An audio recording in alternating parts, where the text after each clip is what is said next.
ఉమ్మడి ఆదిలాబాద్ జిల్లాలో 3 రోజులుగా ఎడతెరిపి లేకుండా కురుస్తున్న భారీ వర్షాలు ప్రజలను తీవ్ర ఇబ్బందులకు గురిచేస్తున్నాయి. వాగులు, నదులు ఉప్పొంగి ప్రవహిస్తుండగా ప్రాజెక్టులు నిండు కుండలా మారాయి. పలుచోట్ల జనజీవనం స్తంభించగా వాతావరణ శాఖ జిల్లాకు రెడ్ అలర్ట్ జారీ చేసింది. తాజా పరిస్థితులు, వరద ప్రభావం, అధికారులు తీసుకుంటున్న చర్యలపై మరిన్ని వివరాలను మా కరెస్పాండెంట్ రమేష్ అందిస్తారు. జిల్లాలో గత 3 రోజులను కూడా వర్షాలు దంచుకొడుతున్నాయి. ఈ వర్షాలతో కూడా ఉమ్మడి ఆదిలాబాద్ జిల్లాలోని వాగులు, వంకలు అన్నీ కూడా ప్రాజెక్టులు అన్నీ కూడా ఈ యొక్క జలపాతాలన్నీ కూడా జలకలను సంతరించుకున్నాయి. మరి లోతట్టు ప్రాంతాలు కూడా వీటితో పాటు ఈ యొక్క గత 2 రోజుల నుండి కూడా ఏజెన్సీ ప్రాంతం ఆదిలాబాద్ కావచ్చు, ఉట్నూరు కావచ్చు, మరియు ఈ విధంగా ఇటు అదే నిర్మల్ కావచ్చు, మంచిర్యాల్, ఆసిఫాబాద్ ఈ యొక్క జిల్లా లోపల కూడా ఇక్కడ లోతట్టు ప్రాంతాలు ఏవైతున్నాయో లోతట్టు ప్రాంతాలన్నీ కూడా జలమయమవుతున్నాయి. ముఖ్యంగా కడెము ప్రాజెక్ట్ ఏదైతే ఉంటుందో గత 3 రోజుల నుంచి పడుతున్న వర్షాలతో ఈ కడెం ప్రాజెక్టు మొత్తం పూర్తిగా నిండిపోవడం జరిగింది. మరి అదేవిధంగా ఈ యొక్క ప్రాంతం అదే ఈ కడెం ప్రాజెక్టు లోపల కూడా ఈరోజు ఈ యొక్క 9 అంటే 8 ఉన్నాయో గేట్లన్నీ కూడా 16 గేట్లన్నీ కూడా ఎత్తి ఆ యొక్క నీటిని కిందికి వదులుతున్నారు. మరి అదేవిధంగా ఇక స్వర్ణ ప్రాజెక్టు కూడా దాదాపుగా ఒక 2-3 అడుగులు తప్ప మిగతా ఇంత నీటితో వర్షపు నీటితో నిండిపోయింది. మరి ఇప్పుడు ఏదైతే ఉంటుందో నిర్మల్ జిల్లాలోని కడెం ప్రాజెక్టుకు దగ్గరగా ఉన్న ఏదైతే వాగు ఉంటుందో ఆ కడెం ప్రాజెక్టు దగ్గర ఉన్న ఆ ప్రాంతంలోనే మనము ఇప్పుడు ఉన్నాము.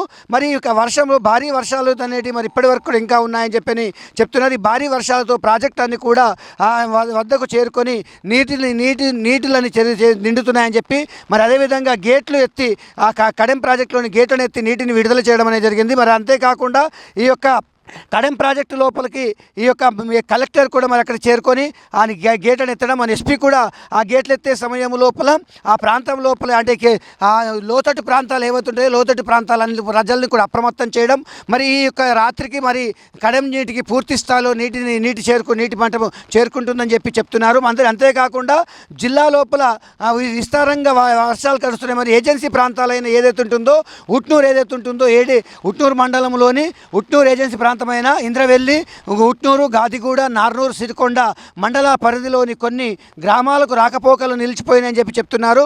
గత 3 రోజుల నుంచి కూడా కురుస్తున్న వర్షాలు ఖరీఫ్ పంటకు ఊపిరి పోసినట్లు అయ్యింది. వర్షాకాలం ప్రారంభం నుండి వర్షాకాలం లేక వెలవెలపోతున్న కుంటలు, చెరువుల్లోకి వరద నీరు ప్రవాహం మొదలైంది.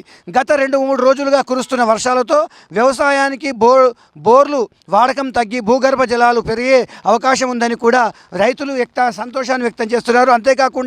అదే కాకుండా సిరికొండ మండలంలోని రాంపూర్ నుండి సిరికొండ వెళ్ళే రోడ్డు ఏదైతే ఉంటుందో రోడ్డు డ్యామ్ అనేది ఏదైతే ఉంటుందో ఆ రోడ్ డ్యామ్ కూడా పూర్తిగా నిండిపోయి ఆ యొక్క ప్రాంతాల్లోకి ఏదైతే ఉంటుందో ఆ యొక్క ప్రాంతంలోకి వచ్చే ప్రజలందరికీ కూడా రాకపోకలు కూడా నిలిచిపోయినాయని చెప్పారు. మరి అంతేకాకుండా వాగు యొక్క పరిస్థితిని పరిశీలించడానికి కూడా అక్కడ ఉండే ఎవరైతే వాగు ప్రత్యేక అధికారి ఎవరైతున్నారో నిర్మాణం జరిగేటప్పుడు ప్రత్యేక అధికారి కూడా దాన్ని చూడడం, అక్కడికి పరిశీలించడం, మరి అక్కడికి ప్రజలు ఎవరైతే లోతట్టు ప్రాంతాల్లోకి వెళ్ళకుండా మరి ఆ వాగుకుండా ఎవరు కూడా పైనుండి కూడా వచ్చే ఏదైతే ప్రాజెక్టు పైనుండి వచ్చే గేట్లున్నాయో ఆ గేట్ల పైనుండి కూడా రావడానికి కూడా వాటి పైనుండి నీరు పారుతుంది కాబట్టి ఎవరు కూడా రావద్దని చెప్పి కూడా హెచ్చరికలు జారీ చేయడం జరిగింది. మరి అంతేకాకుండా ఈ యొక్క ఉట్నూరు మండలంలోని మత్తడి వాగు ఏదైతే ఉంటుందో మత్తడి వాగు, గంగాపూర్ వాగు ఏవైతున్నాయో ఈ యొక్క తదితర గ్రామాల మత్తడి వాగు ఫుల్గా పారడంతో అటు ఆ యొక్క నిండుగా పారడంతో గంగాపూరు గ్రామాలకు వచ్చే ప్రజలు ఎవరైతే ఉంటారో ప్రజలను కూడా వాగు ఆ యొక్క వాటిపైన కూడా అక్కడికి రాకుండా మరి అక్కడ ఆగిపోవాలని అక్కడికి రాకపోకలు కూడా బంద్ అయినాయని చెప్పి కూడా చెప్తున్నారు.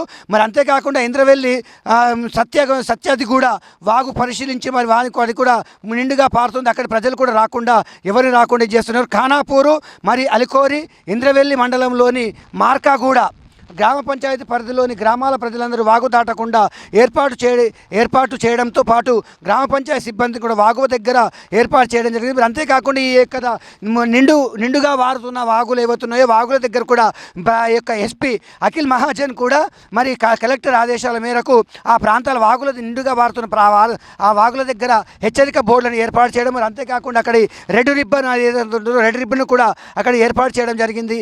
మరి ప్రజలు కూడా వాటిని గమనించి ఆ ప్రాంతానికి వెళ్ళవద్దని చెప్పి కూడా అధికారులు చెప్తున్నారు. మరి అంతేకాకుండా మరి ఈ యొక్క మంచిర్యాల జిల్లా లోపల చూసుకుంటే భారీ వర్షాలన్నీ కురుస్తున్నాయి. వేమనపల్లి మండలంలోని వేముల మండలం గుండా ప్రవహించిన ప్రాణహిత నది లోపలికి నీటి ప్రవాహం అనేది ప్రమాదకర స్థాయిలో చేరుకోవడం. ఎందుకంటే ఎగువ ప్రాంతం లోపల కురుస్తున్న వర్షాలకు ఛత్తీస్గఢ్ మరియు మహారాష్ట్రలో కురుస్తున్న వర్షాలకు కూడా ఈ యొక్క ప్రాణహిత ఏదైతే గోదావరి ప్రాణహితలోకి నదిలోకి నీరు చేరడంతో అది ప్రమాదకర స్థాయిలో పారుతుంది. పెరిగిన ప్రవాహానికి వేమనపల్లి గ్రామానికి చెందిన 27 నాటు పడవలు కూడా ఆ యొక్క ప్రవాహానికి ప్రాణహిత నదిలో కొట్టుకుపోయినాయని చెప్పి ఆందోళన వ్యక్తం చేస్తున్నారు. మరి బాధితుల సమాచారం కోసం వెళ్ళి బాధితులు ఇచ్చిన సమాచారం ప్రకారం అధికారులు కూడా వాటిపై 27 నాటు పడవల్ని సురక్షితంగా వెలికి తీశారు.